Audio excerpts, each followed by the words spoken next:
Shalom Bapak Ibu Saudara yang dikasihi oleh Tuhan kita Yesus Kristus. Berjumpa kembali di dalam podcast Mutiara hari ini. Sahabat bertumbuh dalam saat teduh yang seperti biasa hadir membawa keresahan dan persoalan di dalam hidup. Kita angkat untuk menjadi renungan yang kiranya membangkitkan kekuatan iman. Bagaimana kabar saudara di kesempatan kali ini? Besar harapan kami Bapak Ibu Saudara senantiasa ada dalam keadaan sehat dan diberkati oleh Tuhan kita Yesus Kristus dimanapun saudara berada. Dalam podcast Mutiara hari ini di kesempatan kali ini kita memasuki perikop atau episode yang ke-261 ya. Yang kali ini akan mengangkat judul Diajar Langsung oleh Yesus. Nas firman Tuhan terambil dari Injil Lukas pasal yang ke-24 ayat 27 sampai dengan ayat yang ke-32. Demikian firman Tuhan.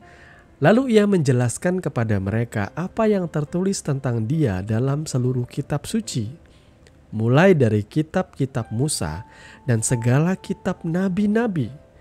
Mereka mendekati kampung yang mereka tuju, lalu ia berbuat seolah-olah hendak meneruskan perjalanannya. Tetapi mereka sangat mendesaknya. Katanya, tinggallah bersama-sama dengan kami, sebab hari telah menjelang malam dan matahari hampir terbenam. Lalu masuklah ia untuk tinggal bersama-sama dengan mereka. Waktu ia duduk makan dengan mereka, ia mengambil roti, mengucap berkat lalu memecah-mecahkannya dan memberikannya kepada mereka. Ketika itu terbukalah mata mereka dan mereka pun mengenal dia. Tetapi ia lenyap dari tengah-tengah mereka. Kata mereka seorang kepada yang lain, "Bukankah hati kita berkobar-kobar ketika ia berbicara dengan kita di tengah jalan? Dan ketika ia menerangkan kitab suci kepada kita?" Mari kita berdoa. Bapa, di dalam nama Tuhan Yesus, kami mengucap syukur untuk kebenaran firman yang sudah kami baca. Dan sebentar kami akan merenungkannya bersama-sama di dalam saat teduh kami Tuhan. Urapi hati dan pikiran kami oleh kuat kuasa roh-Mu Tuhan. Di dalam nama Yesus kami berdoa. Amin. Bapak Ibu Saudara yang dikasihi oleh Tuhan kita Yesus Kristus, nas firman Tuhan ini sangat amat menarik ya untuk kita gali ya. Pelan-pelan sebenarnya dengan membaca kebenaran firman Tuhan ini kita sudah bisa memahami ya. Kisah ini menceritakan pasca kebangkitan Kristus. Dan itu adalah momen di mana ia mulai menyatakan dirinya kepada murid-muridnya ya. Ia menyatakan dirinya kepada murid-muridnya. Dan ketika ia menunjukkan dirinya, murid-muridnya tidak mengenal dia. Ada tafsiran yang berkata bahwa ia menyatakan dirinya di dalam rupa yang lain, ya, yang tidak dikenali. Mungkin rupa itu asing bagi mereka. Pada murid-murid tertentu, seperti katakanlah Thomas, ia menunjukkan tangannya atau telapak tangannya yang tercucuk oleh paku, saudara ya. Kepada murid-murid yang lain, ia menyatakan pewahyuan yang berbeda. Dan yang menarik di dalam Injil Lukas ini ialah, di sini ia berbicara kepada murid-murid dan menjelaskan. Ya, ini menarik ya. Seperti judul kita, diajar langsung oleh Yesus. Karena di sini Yesus Kristus menjelaskan kepada mereka apa yang tertulis tentang dia dalam seluruh kitab suci. Mulai dari kitab-kitab Musa, kitab Taurat ya, dan segala kitab nabi-nabi atau Nevi'im. Jadi Yesus itu sedang mengajarkan murid-muridnya dan mereka tidak mengenal dia. Karena kemungkinan ia muncul di dalam rupa yang tidak dikenali ya. Atau ada selubung yang menutupi mata murid-muridnya sehingga mereka tidak bisa mengenal dia, seperti itu. Kenapa menarik di sini saudaraku? Kapan lagi gitu ya saudara mendengarkan Tuhan Yesus mengupas ayat-ayat perjanjian lama dan mengajarkannya. Dan di sini ia menceritakan tentang dia, tentang dirinya, tentang Mesias. Jadi kita bisa setuju ya bahwa perjanjian lama itu memang harus ada di dalam kitab suci orang Kristen. Jadi tidak bisa diganggu gugat. Ada orang yang berkata, apa haknya orang Kristen memasukkan perjanjian lama atau Tanakh Ibrani di dalam kitab sucinya, ya kita berhak. Karena apa? Karena seluruh kitab suci kita, perjanjian lama dan perjanjian baru itu ditulis oleh orang Ibrani dengan sejarah semitiknya. Jadi kita berhak, ya. Kita pun menggabungkan perjanjian lama yang berbicara tentang nubuat-nubuat yang menjelaskan tentang Kristus.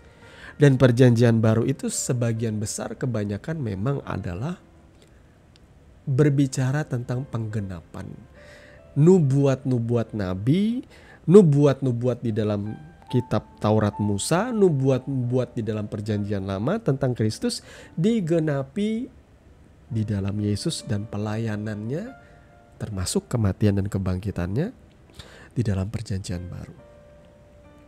Jadi saudara ya, perjanjian baru itu bukanlah bikinan orang Kristen. Perjanjian baru itu adalah buatan atau tulisan dari murid-murid Kristus. Dan murid-murid Kristus bisa dibilang sebagai Kristen ya, pengikut Kristus. Jadi Kristen itu jangan dikaitkan semata pada sebutan agama ya. Di Indonesia Kristen tuh ya agama. Tapi Kristen itu pada awalnya, pada mulanya adalah sebutan bagi orang-orang yang mengikuti ajaran Kristus. Kristen itu sebutan bagi pengikut Kristus, seperti itu. Nah, jadi Bapak Ibu Saudara, di sini ada satu hal yang luar biasa ya. Ketika saudara diajar kebenaran firman Tuhan, langsung dari Tuhan itu sendiri yang mengajar. Saya percaya tidak heran ya, pada ayat yang ke-32, bukankah hati kita berkobar-kobar ketika ia berbicara dengan kita di tengah jalan dan ketika ia menerangkan kitab suci kepada kita. Sang firman itu menerangi firman. Wadidaw, itu luar biasa sekali saudara ya. Maka kalau Bapak Ibu Saudara mendengarkan kebenaran firman Tuhan, kami berharap, saya berharap saudara memiliki roh yang bernyala-nyala setelah itu.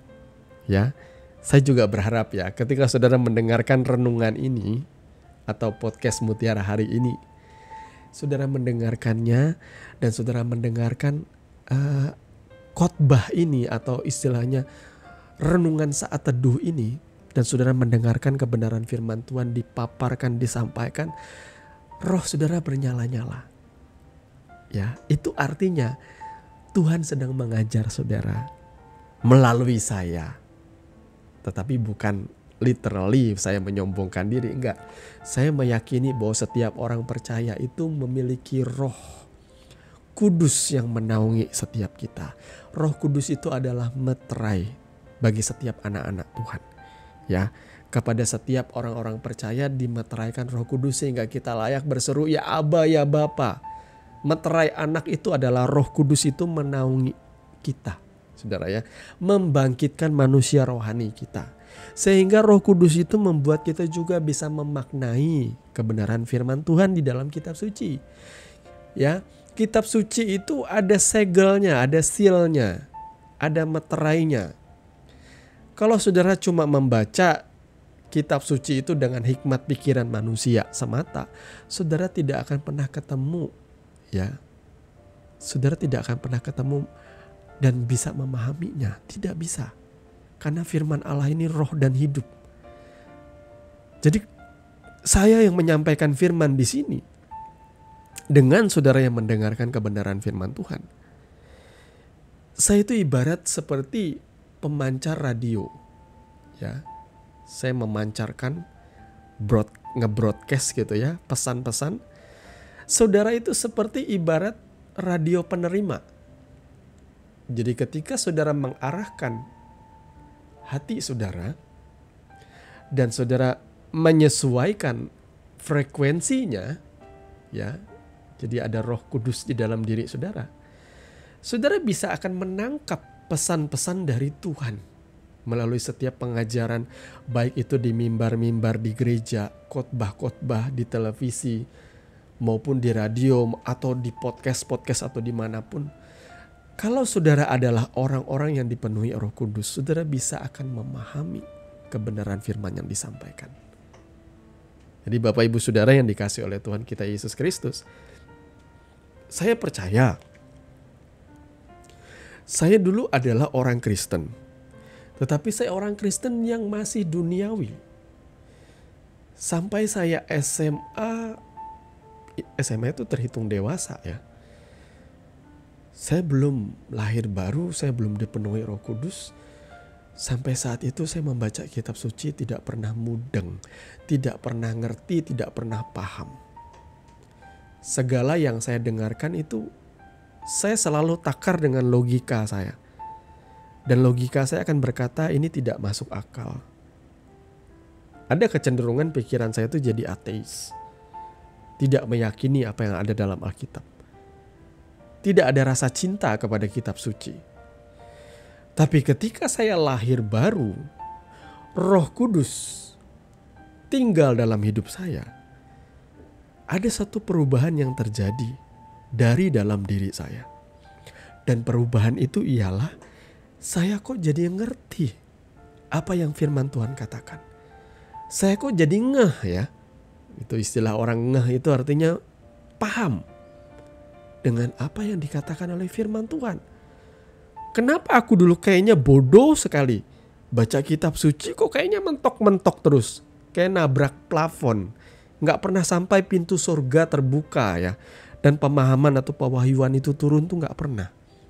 Tapi ketika saya lahir baru, saya percaya Kristus, saya memberi diri saya lahir baru, dilahirkan dari air dan roh.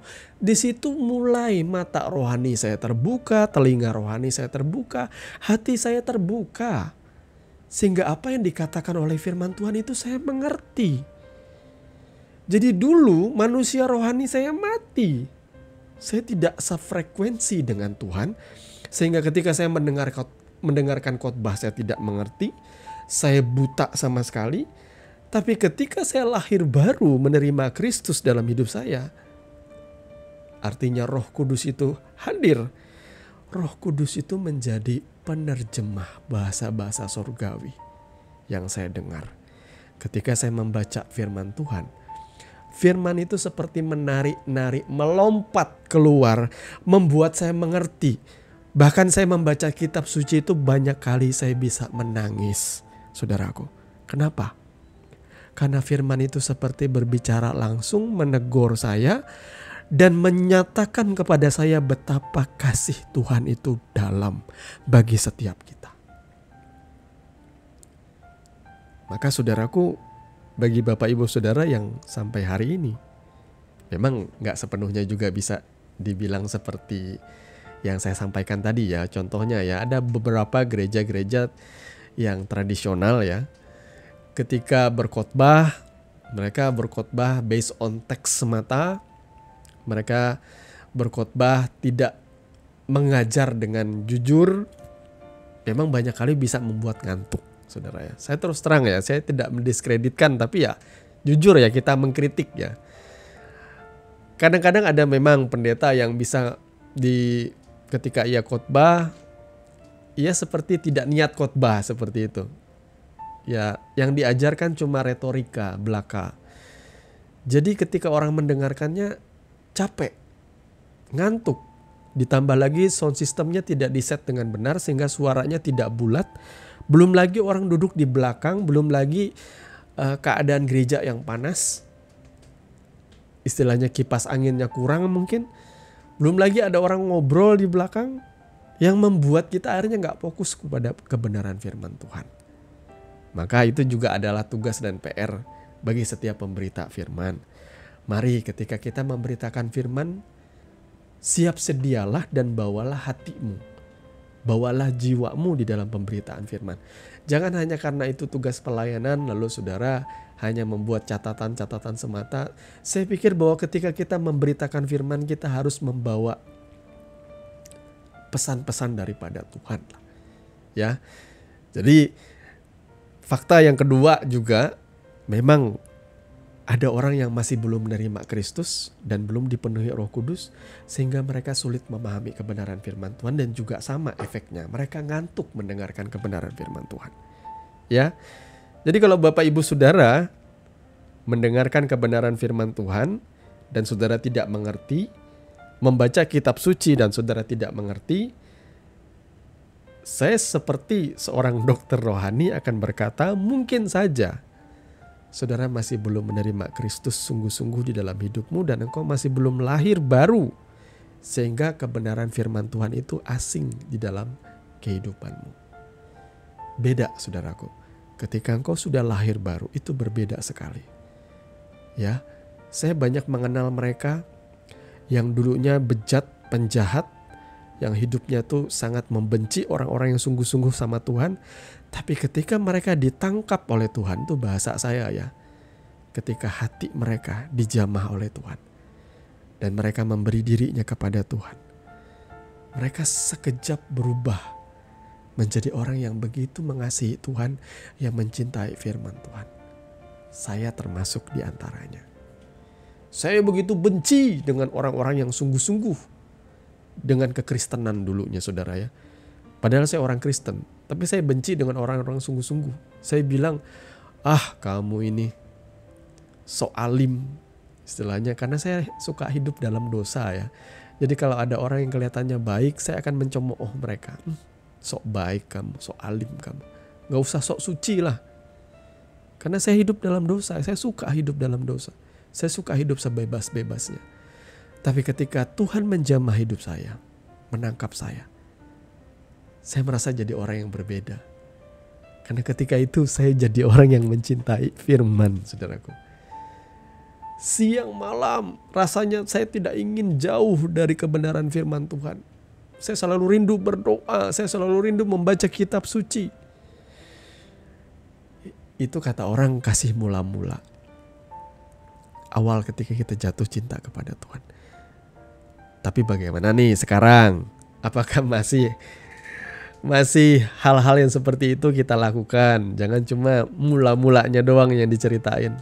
Dulu nih ya, ketika aku masih cinta mula-mula, siang dan malam aku mau beribadah, siang dan malam aku mau merenungkan firman. Nah sekarang siang dan malam kamu ngapain aja? Scroll TikTok, ngeliat YouTube, short, ngeliat hiburan-hiburan doang, drakor doang yang bolak-balik, atau serial-serial Netflix yang kamu lihat ya. Di mana kesungguhan kita yang dulu, saudara ya? Ini juga jadi teguran lah bagi kita. Saya menyempat-nyempatkan lah memasukkan teguran di endingnya ya. Kasih mula-mula itu harus tetap kita pertahankan sampai akhirnya, saudaraku ya. Jadi kembalikanlah apa yang dulu saudara tekun lakukan. Lakukanlah lagi sedemikian ya, karena itu teguran dalam kitab Wahyu. Aku mencela engkau karena engkau meninggalkan kasihmu yang semula. Wahyu 2 ayat 4 ya kalau nggak salah. Jadi Bapak Ibu Saudara yang dikasihi oleh Tuhan kita Yesus Kristus, mari kita buka hati kita, karena hari ini saya percaya dimanapun saudara berada, Tuhan rindu mengajar saudara. Sama seperti ia mengajar murid-muridnya. Ia rindu untuk saudara mengerti siapakah dia di dalam kehidupanmu. Tuhan Yesus memberkati kebenaran firman-Nya, dan mari kita berdoa. Bapa Surgawi, Bapa di dalam nama Tuhan kami Yesus Kristus, terima kasih untuk kebenaran firman yang sudah mengajarkan kami di kesempatan kali ini. Tuhan tolong kami agar kami boleh hidup dalam kebenaran, dan kebenaran itu yang akan memerdekakan setiap kami. Jauhkan dan luputkan kami dari penipuan atau dusta-dusta dari si jahat Tuhan. Jauhkan kami dari penyesatan, dan biarlah kami fokus kepada apa yang sudah Tuhan percayakan hari-hari ini. Di dalam pekerjaan kami menjadi orang-orang yang bertanggung jawab. Dalam rumah tangga, Tuhan memberkati setiap pasangan agar tetap setia. Jadikan keluarga rumah tangga yang harmonis, yang dijauhkan dari perceraian. Kami percaya Tuhan memberkati setiap anak-anak untuk menghormati orang tuanya, untuk taat dan tunduk kepada otoritas yang Tuhan sudah percayakan. Terima kasih Bapa, kami mengucap syukur kepadamu. Di dalam dan demi nama Tuhan Yesus kami berdoa. Amin. Saudaraku yang dikasihi Tuhan, saudara sudah mendengarkan kebenaran firman yang kiranya boleh menjadi dasar dan kekuatan di dalam setiap kehidupan saudara. Sampai bertemu lagi di podcast Renungan Firman Mutiara hari ini yang berikutnya.